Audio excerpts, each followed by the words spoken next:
Hello and welcome everyone. आज हम पढ़ने वाले हैं how the state government works. तो शुरू करते हैं हमारा चैप्टर।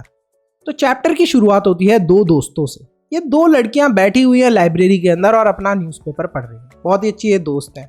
एक दूसरे से बात करते समय ये बोलती हैं कि ये देखो न्यूज़पेपर के अंदर लिखा है कि हमारे स्टेट यानी कि हमारे राज्य के अंदर पानी की बहुत ज़्यादा कमी हो गई है, जिसकी वजह से लोगों की तबीयत भी खराब हो रही है। तो आप देख रहे हो ये दोनों क्या बात कर रही हैं।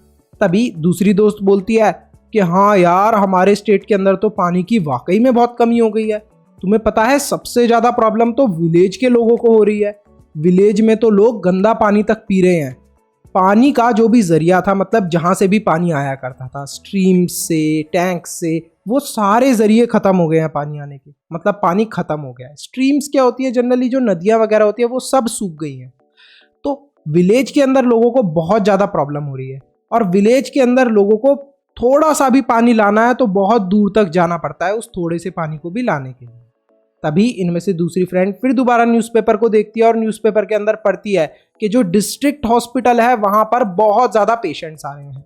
और डिस्ट्रिक्ट हॉस्पिटल के अंदर इतने सारे पेशेंट्स क्यों आ रहे हैं? क्योंकि सारे पेशेंट्स को एक बहुत ही कॉमन बीमारी हो रही है जिसका नाम है डायरिया। डायरिया क्यों होता है? गंदा पानी पीने की वजह से डायरिया होता है। दोनों फ्रेंड मजे से बातचीत कर रही होती हैं। अचानक से एक फ्रेंड बोलती है, हाँ मैंने कल न्यूज़पेपर के अंदर पढ़ा था कि 10 लोगों की मौत हो गई है डायरिया की वजह से। दूसरी दोस्त बोलती है ये भगवान, काश हमें डायरिया ना हो। I hope I don't get it. इसके बाद ये दोनों उसी आफ्टरनून को जा रही होती हैं साइकिल पे। अचानक से एक फ्रेंड बोलती है, अरे यार, मेरी मम्मी ने तो आइस से बनी हुई किसी भी चीज़ को खाने से या खरीदने से मना करा। अब आइस से बनी हुई किसी भी चीज़ को खाने से क्यों मना करा होगा इसकी मम्मी ने? आइस किससे बनती है? पानी से। और पानी उस समय इनके एरिया में क्या आ रहा था? गंदा आ रहा था और बहुत ही कम आ रहा था। इस वजह से शायद इस बच्ची की मम्मी ने मना करा होगा कि पानी से बनी हुई कोई भी चीज़ मत खाना, आइस से बनी हुई कोई भी चीज़ मत खाना। अचानक से जब ये दोनों जा रही होती है, रास्ते में एक पुलिस वाली मैम इन्हें रोक लेती है। रुक जाओ! जैसे ही ये रुकती हैं, पूछती हैं कि मैम क्या हुआ, आपने हमें रोका क्यों? तो ये मैम बताती हैं कि आगे एमएलए का घर है और उसके बाहर लोग बहुत सारे खड़े हो गए हैं, प्रोटेस्ट कर रहे हैं, खड़े हो गए हैं। देखो कितने सारे लोग। तो ये लोग पूछते हैं कि क्या हुआ, एमएलए ने क्या कर दिया जो इतने सारे लोग उनके घर के बाहर खड़े हैं? ये मैडम बोलती है, उन्होंने कुछ भी नहीं करा, इसीलिए तो लोग उनके घर के आगे खड़े हुए हैं। तो अब आप सोचो उन्होंने क्या नहीं करा? उन्होंने पानी की सप्लाई अच्छे से नहीं लाई इनके एरिया में, इस वजह से लोग गुस्सा होकर उनके घर के बाहर खड़े हैं। इस पूरी भीड़ में से ही एक अंकल होते हैं। ये अंकल भी लग रहे हैं भाई कोई पॉलिटिकल लीडर टाइप ही। ये भी बोलते हैं कि भाई एमएलए आपको अच्छे से काम करना चाहिए, जो भी लोगों की ज़रूरतें हैं वो पूरी करनी चाहिए। तो यहीं पर ये दोनों बोलती हैं फ्रेंड्स कि हाँ ये अंकल तो बहुत अच्छे लग रहे हैं, लीडर लग रहे हैं। तो इनमें से एक दूसरी लड़की रिप्लाई करती है, हाँ ये अंकल तो टीवी में भी आते हैं, ये मेंबर ऑफ अपोजिशन है। आखिरकार ये एमएलए होता कौन है? इसके घर के बाहर इतने सारे लोग खड़े क्यों थे? एमएलए ने क्या गलती कर दी? ये सारी चीज़ हम इस चैप्टर में समझेंगे। अच्छा, एक छोटा सा क्वेश्चन है। क्लास में अगर आपको कोई भी प्रॉब्लम होती है तो किसके पास जाते हो? क्लास टीचर के पास जाते हो। अरे भैया, आपके कहने का मतलब ये है क्या कि एमएलए हमारा क्लास टीचर होता है? अरे मोटूलाल, मेरी पूरी बात तो सुन लो। देखो, इंडिया जो है ना, हमारी बहुत ही बड़ी कंट्री है। इतनी बड़ी कंट्री है कि हमने इसके छोटे छोटे पार्ट्स कर रखे हैं जिनको हम स्टेट्स बोलते हैं। अब ये स्टेट्स भी बहुत बड़े हैं। इन स्टेट्स के भी हमने छोटे छोटे पार्ट्स करे हुए हैं जिन्हें हम कॉन्स्टिट्यूएंसीज बोलते हैं। क्या बोलते हैं? कॉन्स्टिट्यूएंसीज। अब हर एक कॉन्स्टिट्यूएंसी की प्रॉब्लम अलग हो सकती है। मान लो हमने एग्जाम्पल के लिए लिया है हिमाचल प्रदेश को। हिमाचल प्रदेश के अंदर 68 कॉन्स्टिट्यूएंसीज हमें देखने को मिलती है। तो 68 कॉन्स्टिट्यूएंसी है। मान लो ये फर्स्ट वाली कॉन्स्टिट्यूएंसी में पानी की प्रॉब्लम है, तो क्या जरूरी है कि 24 वाली कॉन्स्टिट्यूएंसी में भी पानी की प्रॉब्लम होगी? नहीं, हर किसी कॉन्स्टिट्यूएंसी की प्रॉब्लम अलग अलग होगी। तो हर एक कॉन्स्टिट्यूएंसी है, आपने समझा कि एक स्टेट है बड़ा सा, उसके छोटे छोटे पार्ट्स है जिन्हें हमने कॉन्स्टिट्यूएंसी बोला है। हर एक कॉन्स्टिट्यूएंसी की अलग अलग प्रॉब्लम है।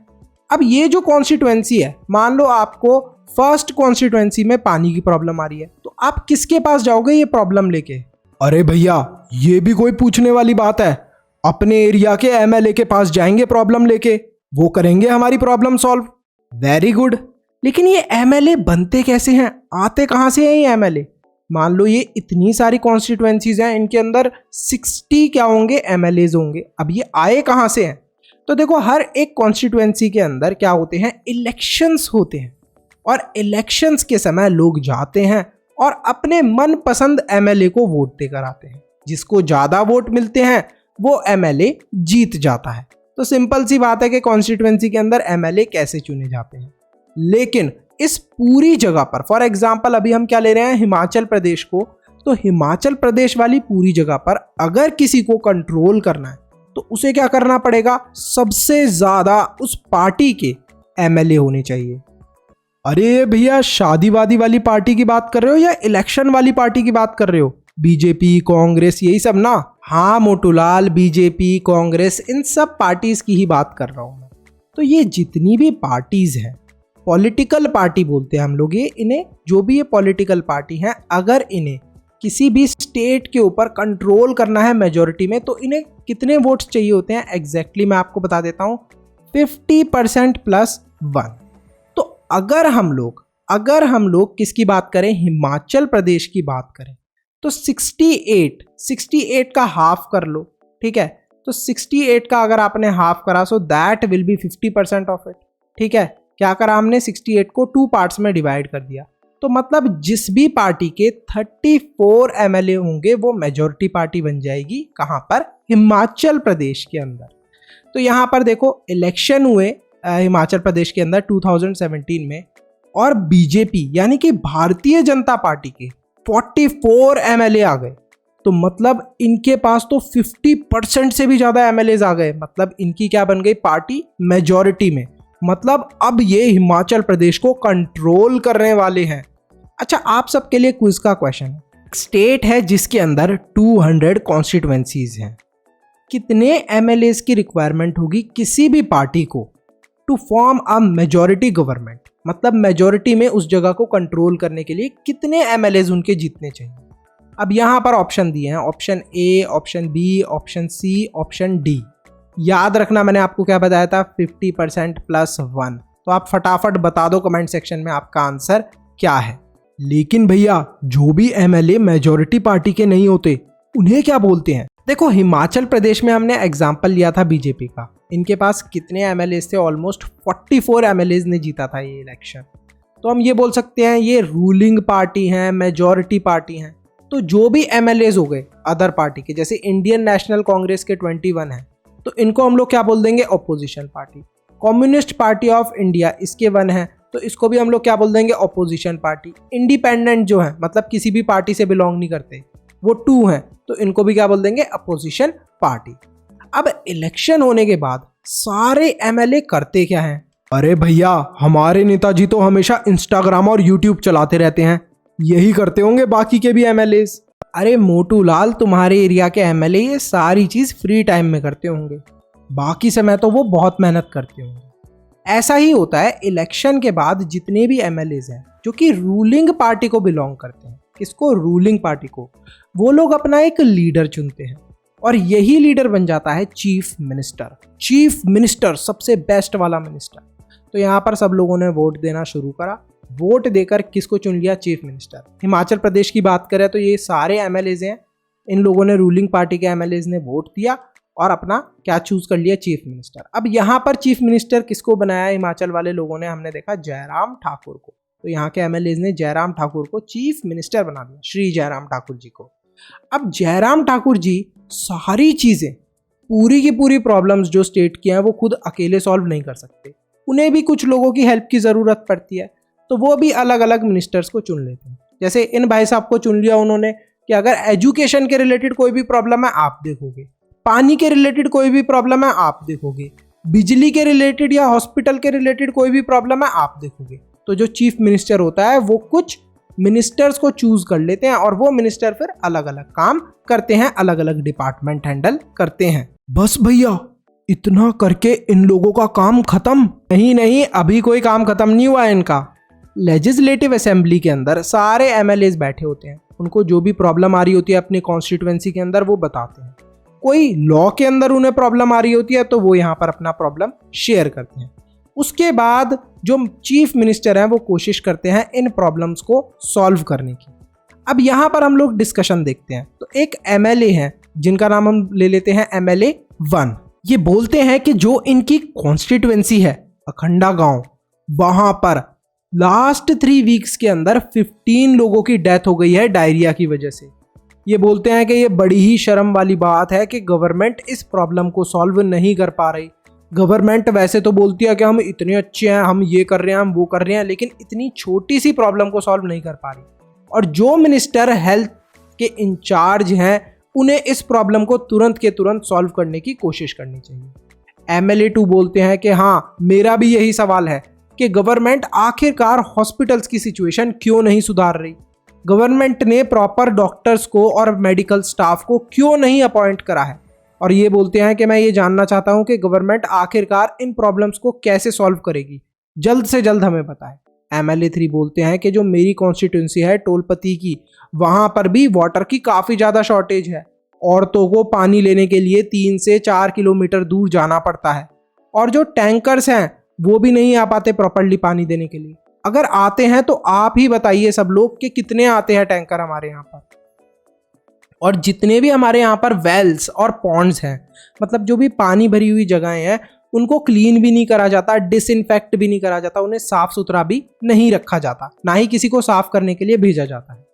इसी चीज को सुनकर MLA4 बोलते हैं, मुझे लगता है कि जो मेरे कलीग्स हैं वो प्रॉब्लम को एग्जैजरेट कर रहे हैं, यानी कि बढ़ा चढ़ाकर बोल रहे हैं। गवर्नमेंट पूरी कोशिश कर रही है सारी प्रॉब्लम्स को सॉल्व करने की। जिन जगहों पे पानी की कमी है वहां पर हम लोग वाटर टैंकर्स भी भेज रहे हैं, ORS पैकेट्स भी लोगों को डिस्ट्रीब्यूट कर रहे हैं। अब ये ORS पैकेट क्या होते हैं? मतलब जिनको डायरिया की प्रॉब्लम होती है वो पानी में मिला के पीते हैं दवाई, इससे कई हद तक ठीक हो जाती है प्रॉब्लम। तो MLA4 यही सारी चीज़ें बोल देते हैं। MLA5 यही बात सुनकर बोलते हैं, अच्छा, हमारे यहाँ तो हॉस्पिटल्स की कंडीशन बहुत पुअर है। जो हमारे यहाँ का एक हॉस्पिटल है वहाँ पर तो कोई डॉक्टर ही नहीं है, ठीक है, और ना ही कोई मेडिकल स्टाफ है। बहुत साल हो गए हैं, लास्ट फ्यू ईयर्स से वहाँ पर किसी भी डॉक्टर या फिर किसी भी मेडिकल स्टाफ को अपॉइंट भी नहीं करा गया, मतलब कि भेजा भी नहीं गया है। जो हमारे ही एरिया का, MLA5 बोलते हैं कि जो हमारे ही एरिया का एक और हॉस्पिटल है, वहाँ का एक डॉक्टर है जो कि बहुत ही लंबी छुट्टी पर चले गया है। बहुत ही शर्म वाली बात है कि इतनी बुरी सिचुएशन हो गई है, इतनी बुरी हालत हो गई है। और क्या ये जो ORS वाले पैकेट्स की बात हो रही है, क्या सब लोग जिनको प्रॉब्लम हो रही है उनको ये ORS के पैकेट मिल पा रहे हैं? MLA6 इसी बात को सुनकर बोलते हैं, ये जो अपोजिशन मेंबर्स हैं ये फालतू में गवर्नमेंट को ब्लेम कर रहे हैं। जो प्रीवियस गवर्नमेंट थी, मतलब जो हमसे पहले वाली गवर्नमेंट थी, उसने बिल्कुल भी ध्यान नहीं दिया था साफ सफाई पे। इसी वजह से ये सारी प्रॉब्लम्स आ रही हैं। अब जो हमारी गवर्नमेंट है वो पूरी कोशिश कर रही है गार्बेज को क्लीन करने की, जो कि बहुत सालों तक यूं ही पड़ा रहा था। यहाँ पर आप देख सकते हो लेजिस्लेटिव असेंबली, कैसे सारे MLAs बैठे हुए हैं। अब इन सारे MLAs की प्रॉब्लम सुनने के बाद चीफ मिनिस्टर और जो उनके साथ वाले मिनिस्टर्स हैं वो मिलकर कुछ डिसीजन लेते हैं, कुछ रूल बनाने की कोशिश करते हैं, प्रॉब्लम को सॉल्व करने की कोशिश करते हैं। जो भी डिसीजन ये मिनिस्टर्स और जो चीफ मिनिस्टर लेते हैं, इस डिसीजन को ये बाकी के लेजिस्लेटिव असेंबली के मेंबर्स को बताते हैं। जितने भी मेंबर्स होते हैं, जितने भी और MLAs होते हैं, उन्हें बताते हैं। फिर वो लोग मिलके बताते हैं कि हाँ ये डिसीजन सही है या फिर इस डिसीजन के अंदर ये प्रॉब्लम है, वो लोग बताते हैं। जितने भी MLAs जब वो इकट्ठे हो जाते हैं लेजिस्लेटिव असेंबली के अंदर, तो इस चीज को हम लोग बोलते हैं legislature. Working of the government. देखो, बहुत सारे न्यूज़पेपर, टीवी स्टेशंस और ऑर्गेनाइजेशंस को आपने देखा होगा कि वो गवर्नमेंट के बारे में बात करते रहते हैं कि अरे गवर्नमेंट ने ये रूल सही बना दिया, अरे गवर्नमेंट ने ये रूल गलत बना दिया, अरे गवर्नमेंट ये प्रॉब्लम सॉल्व नहीं कर रही। तो ये सारी चीजें न्यूज़पेपर वाले, टीवी स्टेशन वाले क्यों करते हैं? ये सारी चीजें क्यों बताते रहते हैं? जिससे कि गवर्नमेंट इन प्रॉब्लम्स को सॉल्व करे। डेमोक्रेसी के अंदर अगर लोगों को गवर्नमेंट का बनाया हुआ कोई रूल पसंद नहीं आता, तो वो लोग क्या कर सकते हैं? अपने उस पर ओपिनियंस दे सकते हैं और एक्ट भी कर सकते हैं। कैसे एक्ट कर सकते हैं? यहाँ पर देखो, कुछ लोगों को रूल बनाया हुआ पसंद नहीं आया गवर्नमेंट का, तो उन्होंने प्रोटेस्ट कर दिया, गवर्नमेंट के खिलाफ क्या कर दिया? आंदोलन कर दिया। अलग अलग डिपार्टमेंट होते हैं और अलग अलग डिपार्टमेंट जो होते हैं मिनिस्टर्स के, वो अलग अलग काम देखते हैं। जैसे कि जो एजुकेशन का डिपार्टमेंट है वो पढ़ाई के रिलेटेड काम देखेगा, पब्लिक वर्क डिपार्टमेंट है वो पब्लिक का कोई वर्क होगा उसके रिलेटेड देखेगा, जो हेल्थ डिपार्टमेंट है वो हेल्थ के रिलेटेड हॉस्पिटल वगैरह ये सारी चीज़ें देखेगा। हर एक डिपार्टमेंट के अलग अलग मिनिस्टर्स भी होते हैं। अच्छा, जब ये पूरा काम हो जाता है, मतलब यहाँ पर लेजिस्लेचर के अंदर सारा डिसीजन ले लिया, जो भी बातचीत इनको करनी थी एमएलएस को इन्होंने कर ली, इसके बाद जनरली ये लोग क्या करते हैं, ये लोग करते हैं press conference. What is press conference? Press conference के अंदर नेता लोग, चीफ मिनिस्टर लोग ये बताते हैं कि ये प्रॉब्लम थी, हमें प्रॉब्लम सुनने को मिली कि ये प्रॉब्लम लोगों को आ रही थी और इस प्रॉब्लम को सॉल्व करने की हमने कोशिश करी। तो प्रेस कॉन्फ्रेंस के थ्रू ये लोग बताते हैं कि देखो हम लोगों की हेल्प करने की पूरी कोशिश कर रहे हैं। इस चीज़ से लोगों को भी पता चलता है कि हमारे मिनिस्टर्स या एमएलएस क्या कर रहे हैं।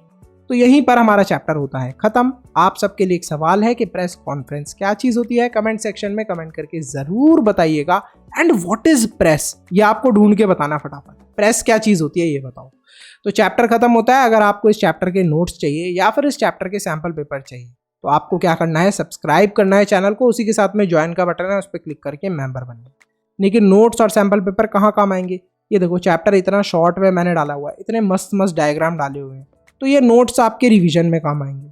अच्छा चलो, नोट्स तो अब आपने चैप्टर समझ लिया है तो आपको नहीं भी काम में लेने, तो फिर सैम्पल पेपर आपके बहुत काम आएंगे।